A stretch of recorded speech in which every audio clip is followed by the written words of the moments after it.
Good morning world, welcome again to our online preaching. At tayo po ay nag-aaral sa Book of Matthew, chapter 24. At ngayon po ay tinatalakay natin about the last days, no? At tinalakay natin nakaraan at yung tinalakay natin ay what will happen before the coming of Christ. Ngayon po ay ano ba mangyayari bago dumating ang ating Panginoong Kristo? Ngayon po ang talakayin about the day of deception, no? Isa ito sa mga mangyari yung tinatawag na mga pandaraya ng kaaway na walang iba kundi si Satanas, mga kapatid. No? Ginagamit niya yung mga tao upang ilayo ang tao sa tamang pananampalataya. At sa ating pagpapatuloy po ay nais kong basahin ang salita ng Diyos na makikita natin sa Matthew chapter 24, verse 3 to 5. Okay, sabi ng Panginoon sa kanyang salita. Later, Jesus sat on the Mount of Olives. His disciple came to him privately and said, "Tell us, when will this happen? What sign will signal your return and the end of the world?" Verse 4. Jesus told them, "Don't let anyone mislead you, or do not anyone deceive you. For many will come in my name, claiming, 'I am the Messiah.' They will deceive many." Okay, ito po ang sinasabi ng Panginoon, pinagpala po ng Panginoon kanyang salita. Now, itong tinatawag na deception, mga kapatid, ito po yung mga bagay na mangyayari sa huling araw. Mayroon pong isang fake na pastor. Okay? Sa isang bansang tiyatawag na Johnstown, Guyana. Ang pangalan niya po ay si James Jones, na kung saan siya po ang founder ng tiyatawag na People's Temple. Mayroon po siyang tiyatawag na 900 followers. Okay? At sila po ay yung mga 900 followers na yung 1978 sa Johnstown, Guyana ay namatay po sila. Okay? Ito po yung pinakamatinding tinatawag na greatest loss of American civilian life in a deliberate act, na kung saan namatay sila sapagkat sila po ay nadaya ng leader nito. Sila po ay tinatawag na uminom sila ng lason. Na sabi niya ay pag kayo ay nakainom nito, pupunta tayo sa kabilang buhay. Okay? At ang mga taong ito, mga kapatid, ay namatay dahil sa kanyang pandaraya. Sila ay nabrinwas. Sino nag-uudyok ng mga bagay nito? Walang iba po nag-uudyok nito ay si Satanas. Okay? Kaya po uso ngayon tiyatawag ng mga maling katuruan. Even sa Pilipinas, mayroon din tayong tiyatawag na si Senyor Aguila o Senyor Santo Niño. Mayroon din tiyatawag na Son of God sa Pilipinas, di ba? Sa Pilipinas pa lang yan, how much more? Sa iba't ibang lugar, maraming mga nagpapakialang sila si Jesus Christ. At marami sila mga tiyatawag na tagasunod, mga kapatid. Kaya ngayong umaga ay ating talakayin itong tiyatawag na the day of deception, na malaman natin po, mga kapatid, nang sa gayon, hindi po tayo madaya sa mga huling araw na ito at tayo po'y patuloy na mag-aaral ng salita ng Diyos. Ang salita ng Diyos ang siya magtuturo sa atin ng tama, hindi lamang yung katuruan ng tao. Pag ang katuruan ng tao ay wala sa salita ng Diyos, kumbaga lihi sa salita ng Diyos, ay wag po tayong maniwala. Kaya ang kahulugan ng word na deception, the practice of deceiving the fact or condition of being deceived, something that deceives whether by design or illusion. Pandaraya, di ba? Sa tingin mo, parang perang fake yan. Nakala mo, sa unang tingin mo ay totoo. Yun pala, titingnan mo ay hindi po pala, mga kapatid. Kaya po ang salita ng Diyos ay paulit-ulit na nagbibigay sa atin ng tiyatawag na babala kahit sa sermon ng ating Panginoon. No? Na tayo po'y mag-ingat sa tinatawag na false prophet or false teachers, sapagkat sa huling araw ay marami nito, mga kapatid. Okay, sila po ay makahagawa pa ng mga himala. Yes, kaya po, hindi basihan lamang yung ating nakikitang mga miracles. Okay, mga signs and wonders. Dahil ang tao po ay madaling maniwala sa mga ganong bagay. Ang basihan po, mga kapatid, ito ba ay galing sa Panginoon? Ito ba ang sinasabi ng salita ng Diyos? Kaya nga po, sa Matthew chapter 7, verse 15 to 20, ang salita ng Diyos ay nagbigay siya ng mga babala patungkol dito sa tinatawag ng mga false prophet, false teachers. Ang sabi ng Panginoon, akin pong basahin mga kapatid. Noon sa gayon, ay hindi po tayo maligaw. Actually, marami akong mga hakiala. Even, mayroon pa akong dating isang worker na dati po ay masigasig siya. Tinuruan ko siya, kasama ko siya lagi sa mission, and later on po, siya rin po ay naligaw. Ng kanyang mga members po ay kung ano-ano mga tinuturo hanggang sa siya po ay iniwan. Dito po sa Matthew chapter 7, verse 15 to 20, na paalala po ng Panginoon, sabi ng kanyang salita, beware of false prophets who came disguised as harmless sheep, but are really vicious wolves. Kala mo, tupa daw, pero sila po ay mapanganib na mga wolves, no? You can identify them by their fruit. Una, yung kanilang mga bunga. Makikita. That is by the way they act. Can you pick grapes from thorn bushes or figs from thistles? A good tree produces good fruit and a bad tree produces bad fruit. A good tree cannot produce bad fruit, and a bad tree cannot produce good fruit. So every tree that does not produce good fruit is chopped down and thrown into the fire. Yes, just as you can identify a tree by its fruits, so you can identify people by their action. By their action. Sabi nga akala mo ay mabait na tupa. Okay? Pero yung po pala, sabi ng salita ng Diyos ay mga mandaraya. Una makita natin sa kanila ay they are deceptive mga kapatid. Sila po ay mandaraya. Bakit? Sabi ng Word of God, sila po ay nagsusuot din ng animoy tupa. Diba? Parang tupa din. Magaling mangaral. Gumagawa ng mga himala mga kapatid. Okay? Kaya nga po mag-ingat tayo, sabi nga ni Apostol Pablo, na kahit yung mga nangaral na yan ay parang anghel, o kahit sabi niya, kahit anghel man yan, nalisya sa itinuturo ng salita ng Diyos, ay huwag daw po tayong maniwala mga kapatid. Ito po ang ginagawa ng kaaway ngayon. They are deceptive. Okay? Mga katuruan na tila baga maiinganyo ka, more on motivation. Okay? Magbigay ka ng ito, ikaw yayaman. No? Nakafocus lagi sa pera minsan mga kapatid. Nakafocus lamang sa mga pansamantalang pangailangan ng tao. Pero hindi nakafocus doon sa pangmatagalan na solusyon sa buhay ng isang tao mga kapatid. Okay na kung ikaw ay hindi sumunod sa kanila, ikaw po ay isumpa nila. Kung ikaw ay tatalikod sa kanilang katuruan, ikaw ay ititiwalag nila mga kapatid. Sabi ng Word of God, they are deceptive. Sila mandaraya. They are dangerous. Okay? Sipin mo yung dangerous kasi nga. Akala mo tupa yung pala ay hindi mga kapatid. Sabi nga, Jesus says, they come in sheep's clothing but inwardly they are ferocious wolf. Okay? Alam natin po yung tinatawag na wolf, no? Na parang asong gubat na kung saan ay kala mo tupa, no? Hindi agad siya mahalata. Makikita mo lamang siya sa kanyang bunga, sa kanyang ginagawa. Behind it, mga kapatid. Itong tinatawag na false prophets o false teachers will damage us. Ibibrinwas niya ang iyong kaisipan.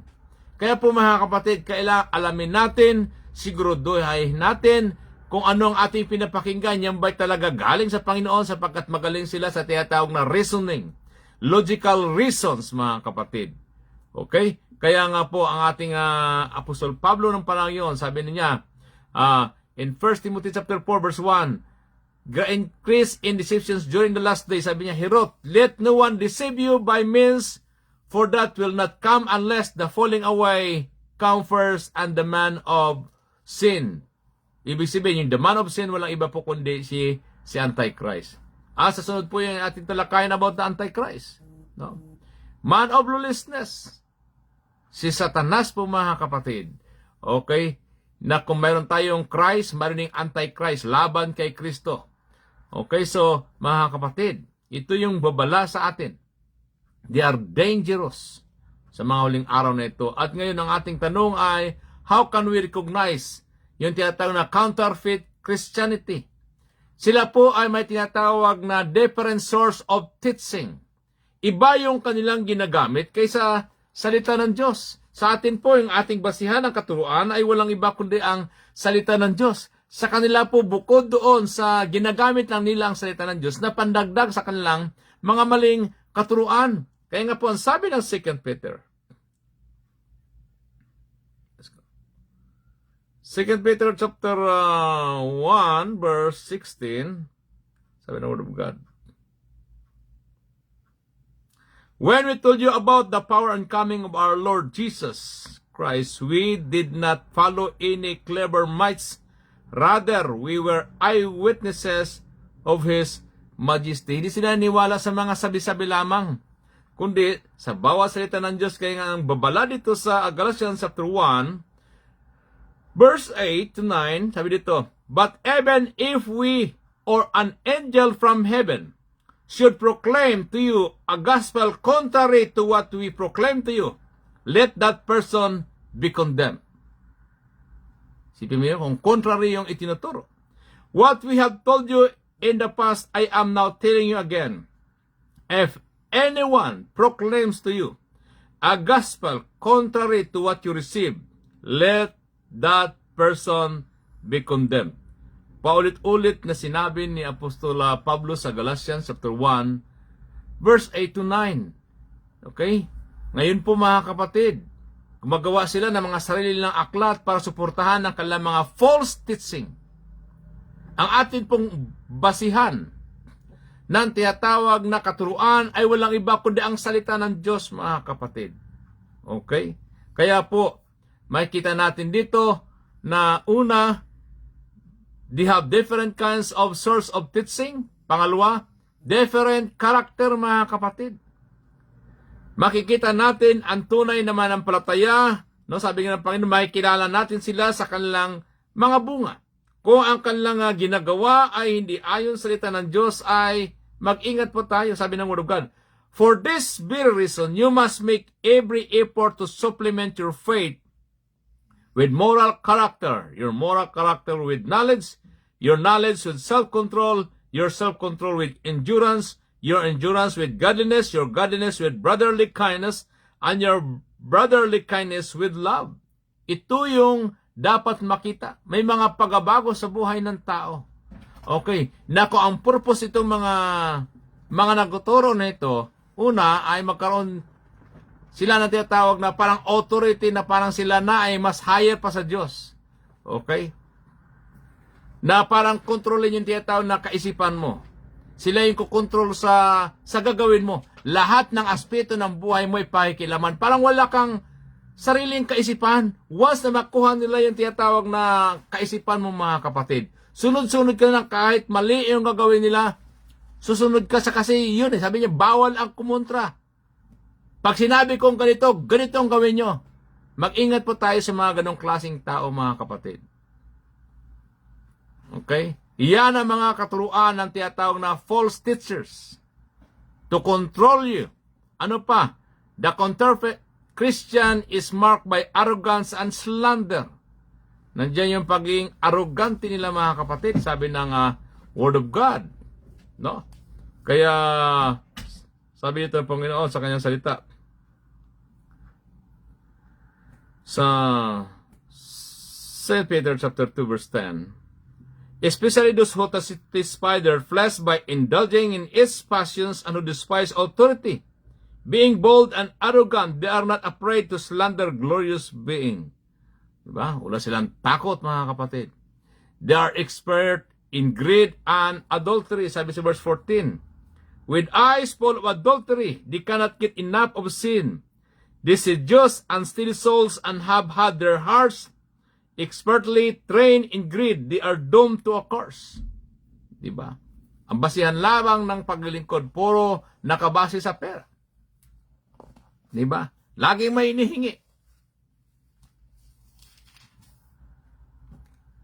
Samantalang ibang yung mga sumusunod sa kanila, hirap na hirap sila, ang ganda ng kanilang mga buhay. Sabi nga, iba, may mga eroplano pa. May mga mahaling sasakyan. Yeah? Hindi natin na kinukondem yon. Pero kung ang purpose nun ay control yung tao, okay? Mga kapatid, para sila masuportahan, samantalang itong iba ay hirap na hirap, mga kapatid. Pero sila, ang buhay nila, iilan ang mga asawa, iilan ang mga pamumuhay nila, talagang marangyang pamumuhay. They are autocratic, controlling, and condemning. If you will not follow, you will cast out or ititiwalag kanila, mga kapatid. They are men pleasers. Sabi nga ng Word of God sa Galatians chapter 1, verse 5, sabi ng Panginoon sa kanyang salita. Galatians chapter 1, verse 10, sabi dito, am I now trying to win the approval of God or of people, or am I trying to please people? If I were still trying to please people, I would not be the Christ servant. Okay, sabi ni Apostol Pablo. Sinasabi niya po ang totoo. Not to please men, kundi gawin yung pinapagawa ng Panginoon sa kanya. Kaya nga po ang babala sa 2 Thessalonians chapter 2, verse 1 to 4. No? Sabi ng Word of God. Now we ask you, brothers, regarding the coming of our Lord Jesus Christ and our gathering together to Him, not to be so quickly upset or alarmed when someone claims that we said, either by some spirit, conversation, or letter, that the day of the Lord has already come. Do not let anyone deceive you in any way, for it will not come unless the rebellion takes place first, and the man of sin, who is destined for destruction, is rebelled. Verse 4, he opposes and exalts himself above every so-called God and object of worship. As a result, he sets himself in the sanctuary of God and himself declares that he is God. Ito'y tumutukoy po kay Antichrist. Later on yan po ating talakayin pagdating ng mga ilang araw po, mga kapatid. Next week. Kaya po ito po yung mga kapatid. Okay? Ano ba po? They have different fruits. Ito yung ma-recognize natin sa kanila. Ayon doon sa ating binasa kanina sa Matthew 7:15 to 20. Iba yung sinasabi kaysa ginagawa na. They like to prophesy, sabi nga ng Word of God. Para mapahanga nila yung mga tao, para ang mga tao ay maniwala sa kanila. Sabi nga ng Matthew 24, verse 17, sabi ng Word of God, a person out on the deck of a rope must not go down into the deep house to pack. Okay. Matthew 24, verse 7. Nation will go to war against nations and kingdom against kingdom. There will be famines, earthquake in many parts of the world, but all this, only the first of the birth pains with more to come. Okay. Ang gusto lang po nila ay sila yung manaig. Okay? Sa mga sinasabi ng mga tao.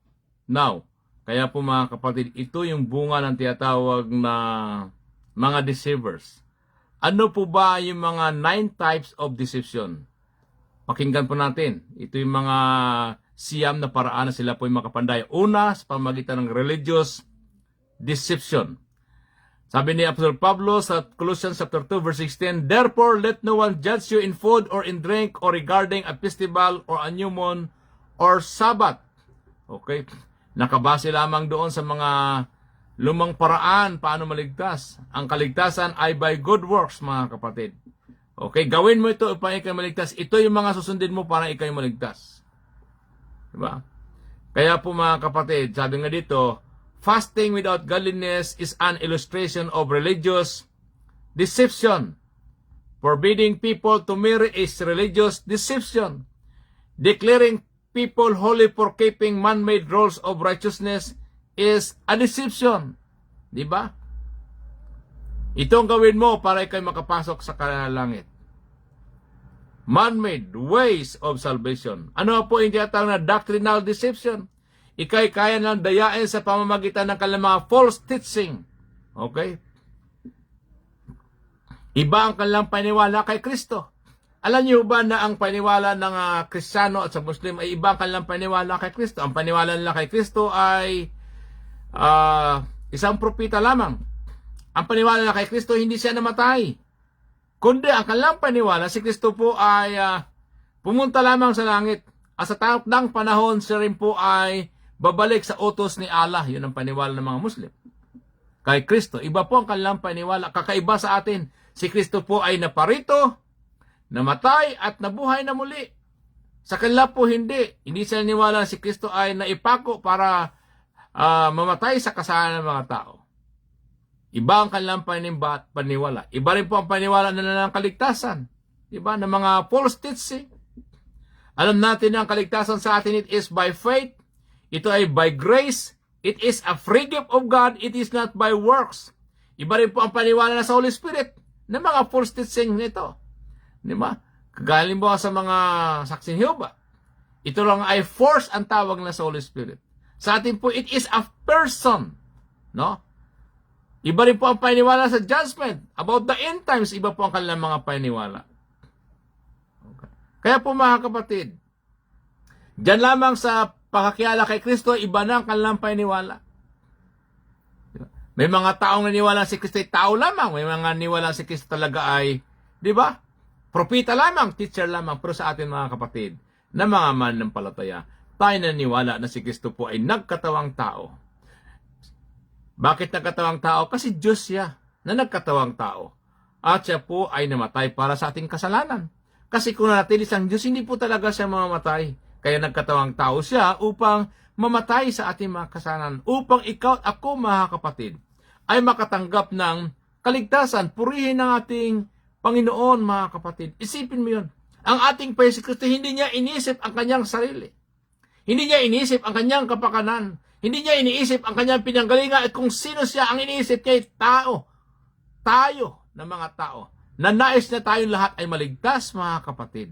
Yun po ang ating ipinapangaral na si Kristo po lamang ang siyang tagapagligtas at hindi ang simbahan. Ang ibang itinuturo ay pumasok ka sa simbahan ito upang ikay maligtas. Ang ating itinuturo ay papasukin mo si Kristo sa iyong buhay na siyang iyong tagapagligtas. Magkaiba, mga kapatid. Kaya mayroon din tinatawag na moral deception. Ano yung tinatawag na moral deception? Secular humanism is the cornerstone of moral deception, mga kapatid. Yung tinatawag na it says, if it feels good, do it. Yun po ang katuruan nila. Kung sa palagay mo na mabuti, gawin mo. Diba? Yung anong pakiramdam mo mabuti. May mga bagay na sa pakiramdam mo mabuti, pero yun ay laban sa kapwa. Diba? Yung pandaraya, yung immoralities, yes, sa palagay mo maganda sa iyong katawan, pero sa iba ay nakakasira ng iyong katawan, mga kapatid. Kaya nga po ang sabi ng Word of God, it is written, man shall not live by bread alone, but by every word that proceeds from the mouth of God. Amen. Kaya po mga kapatid, yan tinatawag moral deception. Huwag tayong maniwala na, okay, kung maganda sa pakiramdam mo, gawin mo. It is not. Maaaring sa umpisa, maganda sa pakiramdam mo, pero ang bunga ng kapatid ay kasiraan ng katawan mo. Halimbawa, ang bisyo. Sa pakiramdam mo, maganda sa katawan, pero yun ay kasira at ipinagabawal ng Panginoon. Okay. Mga immoral, maganda sa pakiramdam mo, pero yun po ay ipinagabawal ng Panginoon. Hindi dahil maganda sa pakiramdam mo ay tama na po, mga kapatid. Diba? Ano po yung tinatawag na intellectual deception? Na ibig sabihin, mas mahalaga ang opinion ng tao kaysa salita ng Diyos. Kagaya ng mga atheist. Ang ganda ng kanilang mga opinion, mga kapatid. Diba? Na gusto nila yung mga bagay na to see is to believe. Tayo halimbawa. Tayo naniniwala sa mga bagay hindi na nakikita sapagkat ang ating paniwalaan, yun po kasi ang sinasabi ng salita ng Diyos. Hindi natin nakikita ang Panginoon si pero naniniwala tayo sapagkat naramdaman natin. Pag tayo nalangin, naramdaman natin ang kanyang presensya, ang kanyang pagkilos, mga kapatid. Hindi natin nakikita ang Holy Spirit, pero naramdaman natin may Holy Spirit na siyang tumutulong sa atin. Hindi natin nakikita ang langit, yung tunay na langit, yung nakikita natin, ano pa lang yan? Tawag yung first heaven. Mayroon pang second heaven. Yung second heaven, yung mga lugar ng mga planets, mga kapatid. Okay? Iba-ibang mga planets na nakatira doon, mga, di ba, mga stars. Mayroon pang third heaven. Ito yung tinatawag na kingdom of God. Kaya mga scientists, hindi sila naniniwala na mayroong langit. Hindi namin nakikita. Marami na kaming ginagamit, hindi namin makikita. Yes. Hindi talaga nila makita yon. Kasi nakita nila first heaven and second heaven. Pero in third heaven, hindi po, mga kapatid. Dahil yun po ang kingdom of God. Yes. Kaya nga po, itong tinatawag ng mga intellect deception kasama halimbawa ng mga Book of Mormons. Okay? Yan tinatawag na kanilang kaisipan. Kagaya ng mga teaching na kontra sa salita ng Diyos. May ibang books pa silang ginagamit. Kagaya ng mga tradition. Diba? Mayroon naman tinatawag na fanatical deception, mga kapatid. Ang sabi nga po ng Panginoon sa John 16 verse 2, "The time is coming that whoever kills you think that he offers God's service." May mga tao na sa kanilang paniwala dahil ituturo ng kanilang leyon, pag napatay mo ang iyong kalaban, marami kang reward doon sa langit. Kaya iba nagalagay ng mga bomba sa kanilang mga katawan. Ginurinig yung mga suicide bombers na yan. No?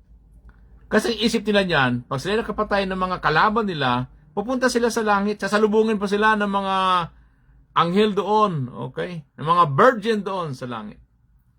Sipin mo yung mga maling katuruan, kaya mga ganun mga kapatid, hindi sila takot na mamatay at pumatay dahil sa tinatawag na reliyon nila. Mayroon pa mga mystical deception. Ano yung mystical deception, mga kapatid? Yung mga taong na, kunwari, pinapakitaan sila ng mga dreams, visions, boses ng mga anghel. No? Na sila'y binisita ng Panginoon, gawin mo ito. Pero yun po mga kapatid, mystical lang yun. Masa kaisipan lang yun. Yun po'y galing kay Satanas. Okay. Yes, naniwala po tayo sa angels. Dahil ang Panginoon po nagpapadala ng mga angels. Kung ikaw manalangin, padalahan ka ng angels. May kapatid tayo na testimony na nakita niya angels. Yes, sinamahan sa ng angels. Totoo po yun, mga kapatid. Pero may mga tao na mga false na ginagamit ito upang dayain yung mga tao upang maniwala sa Kanya. Okay. Kaya nga sabi ng Word of God, even sa Apostle Pablo, sabi niya, Satan himself transformed himself into an angel of light. Yan sabi doon sa 2 Corinthians 11 verse 14. Kaya anumang bagay na nag-inspired sa atin, na kontra sa salita ng Diyos, sabihin natin, it is a demonic, mga kapatid. Okay. Kunwari, inutusan ka. Yung pala hindi. Alam niyo ba, may naalala ko na ako po ay nagka-pastor, church planting ng 1993 dyan sa Romblon. May lumapit sa akin ay nahabol daw siya ng mga pulis. Para maniwala ka talaga dahil ang dami niya dumi sa katawan eh. Sabi niya, gusto ko lang sumuko, pastor, sa pulis. Okay, sasamahan kita, halika. Ayaw ko, bakit? Halika, akong bahala doon, kausapin kong pulis. Ano ba yung taong yun? Hindi ko alam kung nangyari sa taong yun. Maga yun, 6 o'clock ng umaga, pumunta sa bahay. Mga 9 o'clock ng umaga din po, mga kapatid. Alam mo yung ginawa niya, siya po ay may konsilyo na kung saan ay giniliktan niya ang kanyang liig. Hindi ko alam kung anong pumasok sa kanyang kaisipan. Yes. Maaaring na overdose yan ng tinatawag na drugs. Ang tawag pag nakapag-drugs ay kung ano ng mga nakikita. Ang tawag yan ay hallucination. Okay? Nadaya po siya, mga kapatid. Yan po ang ginagamit ng Diablo. Dito po, marami po dito yan sa Canada. Mga ganong klaseng tao kasi legal ng drugs. Wala na sa kanilang mga kaisipan. Okay. Now, ano pa ang tinatawag niyan? Sexual deception is the belief of philosophy that rejects that God ordained monogamous, okay, sexual relationship between a man and his wife as the only acceptable sexual relationship. Yung tinatawag na daya siya. Na okay lang sa kanila yung maraming asawa. Isipin mo yun? Okay. Papalit-palit ng asawa. Yan po ipandaraya din ng Diablo, mga kapatid. Minsan, asawa sa kapwa babae, kapwa lalaki. Okay. Di ba? Yun po ay pandaraya ng Diablo, mga kapatid. Mag-ingat po tayo doon. Dahil ang inorden lamang ng Panginoon na pwede mag-asawa. Babae sa lalaki. Wala nang iba. Wala nang third sex. O fourth sex man yan. Di ba? Yung tiyatang na LGBTQ. Okay. Ano po? Ethical deception. Ano yon? We know that Jesus Christ is the Lord of our life, but we didn't obey Him. No? Kagaya po kay Adam and Eve. Alam nila ang salita ng Diyos. Na huwag nilang kainin yung the tree of the knowledge of good and evil, but they disobey God. Ano ang resulta? It affects them and it affects us, mga kapatid. Yung tinatawag na ethical deception. Alam mo yung tamang dapat gawin. Ay sinuway mo pa. Kaya ang tawag yan ay ethical deception, mga kapatid. Yes, at tayo po ay mayroon tinatawag na consequence dahil sa kanilang ginawa hanggang sa ngayon. Lahat ng ating maling gagawin, mga kapatid, at the end, mayroon tinatawag na consequence. Sa ibang reliyon, tawag nila na karma. Tayo po hindi niwala sa karma. No? Yan ang paniwala ng mga Indians about karma. Sa atin po ay consequence. Lahat ng gagawin ng tao, mayroong tinatawag na consequence. Kung hindi mga yon, balang araw. Kaya nga sinasabi ko, lahat ng kasamaan ay may katapusan. Lahat. Maaring yumaman sila sa kasamaan, pagnanakaw, drugs, panluloko, lahat yan. Mayroong katapusan, lahat yan ay may consequence, mga kapatid. Sabi nga kung tayo naglingkod sa Diyos, maglingkod tayo ng tama. Gawin natin ang narapat upang wala tayong ikatakot o ipangamba pagdating ng Panginoon. Amen. Ano po ang tinatawag na spiritual deception? When Christians become bored with the discipline of the Word of God and begin practices that are contrary to the Word of God. Okay? Yan po ay simula na ng tinatawag na spiritual deception. Na wala ka ng gana magbasa ng Biblia, wala ka ng gana na manalangin, wala ka ng gana na dumalo sa mga Bible study kagaya nito. Wala ka ng gana na makinig ng Word of God. Wala ka ng gana na sumamba sa Panginoon.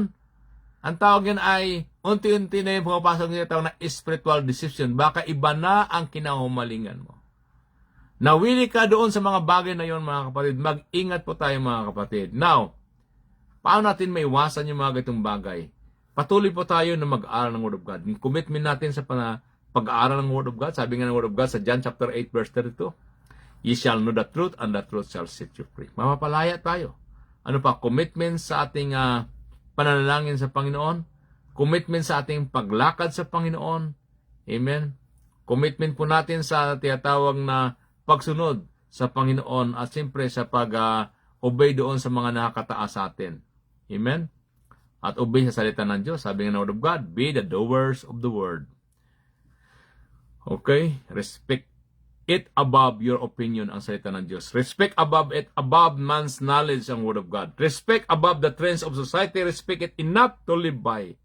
Kaya po, mga kapatid, every sin is the fruit of deception. Once na ikay nadaya, mga kapatid, gagawa ka ng isang kasalanan. Kasi nadaya ka na Nakala mo okay lang.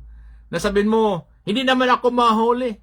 Ito'y nakasatisfy sa iyong katawan. Na iniisip mo ito'y makapagpasaya sa akin, ito makapagpayaman sa akin. Okay, kaya gagawin ko ito. No? Pero mga kapatid, yun na po ang tiyatawag na simula ng tiyatawag na deception. Huwag po tayo magpadaya kay Satanas. Amen. Huwag tayo magpadaya doon sa mga sabi-sabi ng mga tao na hindi tama ang mga sinasabi. Gawin niyo ito.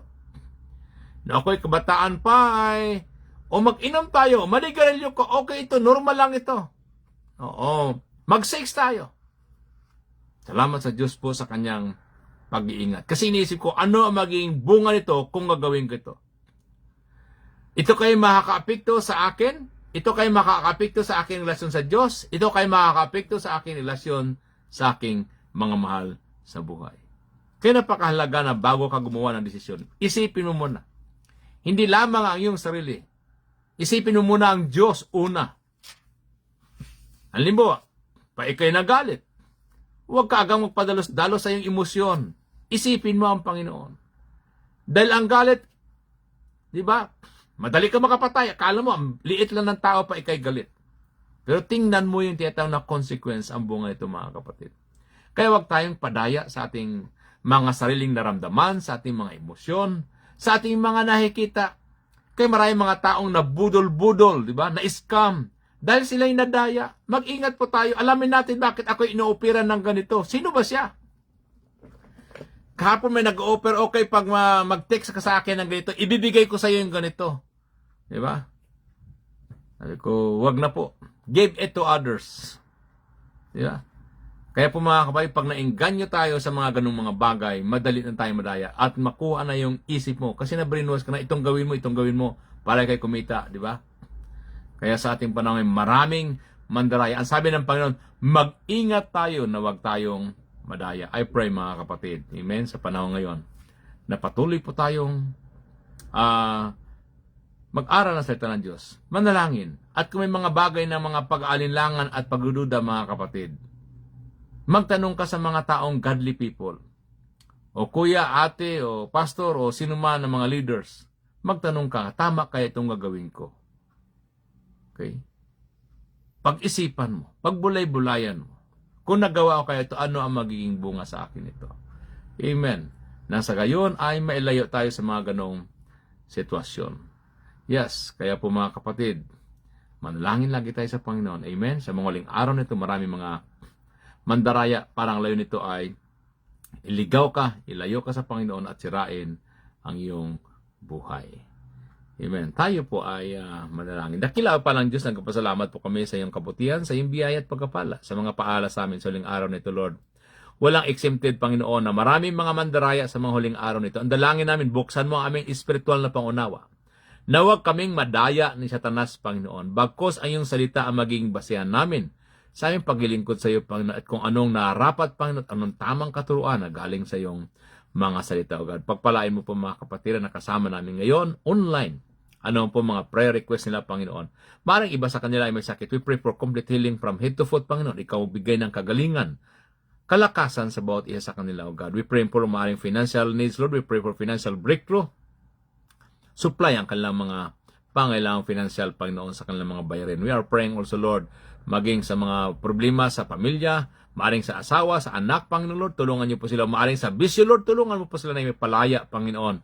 Isugad, tulungan mo po sila, Lord, na sila ay makapaglingkod sa iyo, God, na patuloy na sila ay sumunod sa iyong mga salita na siya nga naguturo sa amin ng katotohanan, O God. Lord, i-bless mo po ang aming mga kapatiran na kasama namin ngayon. Ganun din po, Lord, sa Victoria City Church International na ginagamit mo upang maihayag ang iyong mga salita, Lord. Pagpalain mo ang aming mga leaders, mga deacons, mga ministerial leaders, members, Panginoon. Ikaw manguna sa kalat mga kapatid namin na nagdidiriwang ng kanilang mga karawan at sa araw nito, gaya ni Sister Narily, Yes, O God, Torado, i-bless mo po, Panginoon, sa kanyang karawan. At ang mga kapatid namin na magdiriwang ng karawan at i-celebrate ngayong Sunday, November 26, Lord, i-bless mo po ang bawat isa. At ang mga activities, i-bless mo rin po, Panginoon. Lord, ingatan mo anak mo na nagkatrabaho maaring sa bahay, maging sa opisina, Lord, bigyan mo silang wisdom, yes, O God, at maging sa mga tindahan, sa mga factory, Panginoon, mga caregivers, Lord, ingatan mo sila sa kanilang pagbiyahe hanggang sa kanilang pag-uwi, ilayo sila sa kapamakan, at lalo na po pagalingin mo ang mga kapatid namin na may mga sakit na naramdaman, O God. Pagpalain mo at isa, at we pray, Lord, sa bansang Israel, bigyan mo ng kapayapaan, yes, matapos ang kaguluhang ito, O God, upang wala ng madamay ng mga tao, Panginoon, sa mga kaguluhang ito, O God. Kaya salamat po, Panginoon, sa iyong kabutihan, sa iyong biyaya at mga paalala sa amin sa araw ito. Tulungan niyo po kami, O God, na huwag kaming madaya ni Satanas at anumang mga bagay na pansamantalang kaligayahan lamang. At tulungan niyo po kami na kami manatilit maging tapat sa iyo, Panginoon. Bless all your people today. Ang bawat isa na kasama namin ngayon sa online, O God. Pagpalain mo sila. Thank you, Lord. Thank you, Lord. This is our prayer with thanksgiving in Jesus' name. Amen. Amen. Maraming salamat mga kapatid sa inyong oras at panahon sa pakikinig ng salita ng Diyos. Pagpalain kayo, saan man kayo naroon, huwag nating kalimutan na sa Diyos po ay walang imposible. Ano pong kinakarap ng mga problema mo, mayroong solusyon at laging mayroong pag-asa sa Panginoon. Pagpalain po kayo lahat ng ating Panginoon. Salamat po muli. Ito po inyong lingkod, Arnel Galang, na nagsasabing ang Diyos po ay mabuti at sa Kanya po ay walang imposible. To God be the glory po. Amen. Salamat po sa inyong lahat.